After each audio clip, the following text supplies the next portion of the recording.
I mean, such an emotional book that we've all read. Must have been... Obviously, Claire wrote the majority of it, and then you finished the book off. I mean, how hard was that for you, or was it cathartic in some It was ways? never going to be a book. It was a blog she started when she first got diagnosed with cancer, just to keep everyone at arm's length. Right. So she didn't have to spend the day fielding phone calls and texts and emails.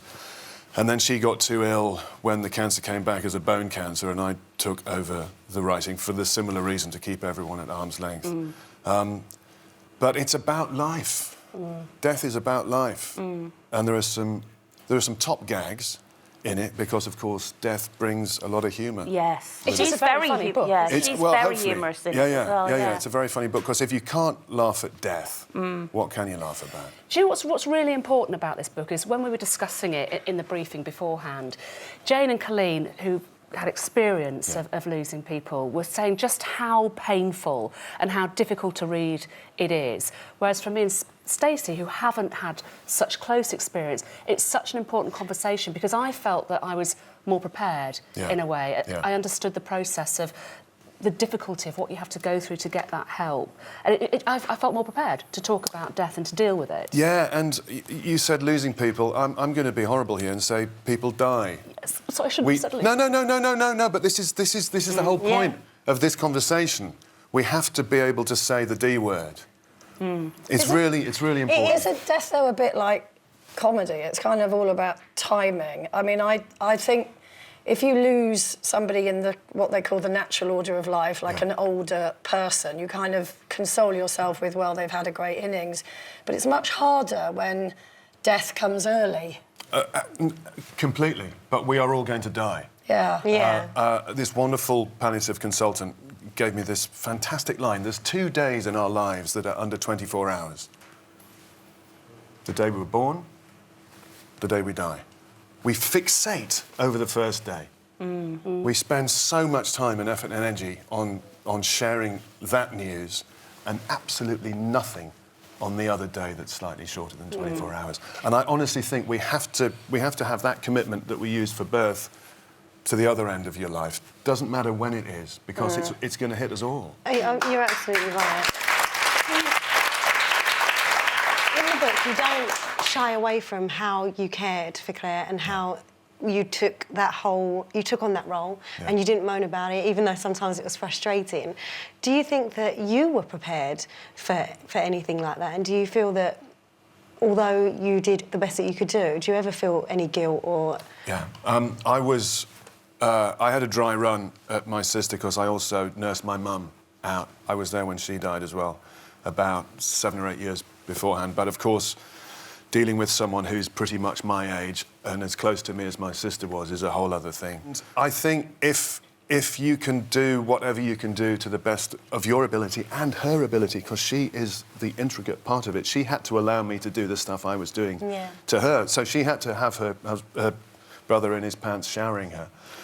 I think if you can do everything to the best of your ability, there will never be any regret about anything. There was a bit I love with the vicar who gave you that advice that the person who's dying is the centre, and you must only ever put your frustrations as the outer circle, outwards. Yeah, it's beautiful. Which I thought was fantastic. It's beautiful. So, did Emma get the brunt of your frustration? No. Emma and Gaia were away at our cottage in Scotland with Em's mum, who at that point was falling apart. We didn't know what was happening to her. We realised after the summer that she has Parkinson's, and the meds are fantastic for Parkinson's at that age. So I was literally... So you were both dealing with separate... We were both dealing with separate things, and I was literally on my own with my sis for about 10 weeks. But the important thing as well, and one of the reasons for writing the blog in the first place, was that you realise that you're spending too much of your time dealing with everyone else's neurosis about the centre of the circle that is my sister. One thing that was really intriguing is that you wrote about, mind over the physicality, and that Claire chose to die. She chose her moment, which I thought was intriguing. Just tell us a bit more about that. She was a person who always lived in her head. Even when she was healthy, she had a very loose relationship with her body. She was a very cerebral being. As she got more and more ill with bone cancer, which is horrible, It's an unbelievably painful disease, and you just waste and waste and waste. Our local GP came round about 2 weeks before she died, not having seen her for about a month beforehand, and said, I have no idea how she's still alive. Looking at the body, I have no idea how she's still here. We got to the last night, which was bouncy and horrible, and she was slipping in quite a deep sleep at the time, obviously still able to hear me. And I think, as is the case with a lot of people at their deathbed, they have to be given permission. Yeah. To let go. To let go. And it was absolutely extraordinary because Claire was so not in the building at all by that time. I was able to say, come on, we've done so well. It's now beyond both of us. Did it feel a bit of a relief when she did let go? Because to see somebody in that level of pain, Yeah, and it's something you have to be able to say to yourself that you are relieved without feeling guilt. Yes. Yeah. Because it's an untenable situation for her and for me, and we just got to the point where it was that day, the day she died was the day that everything was going to change, that we would have to get health professionals into her flat because it was above my pay grade. I couldn't do the things that was now required of me. I could do everything else, but...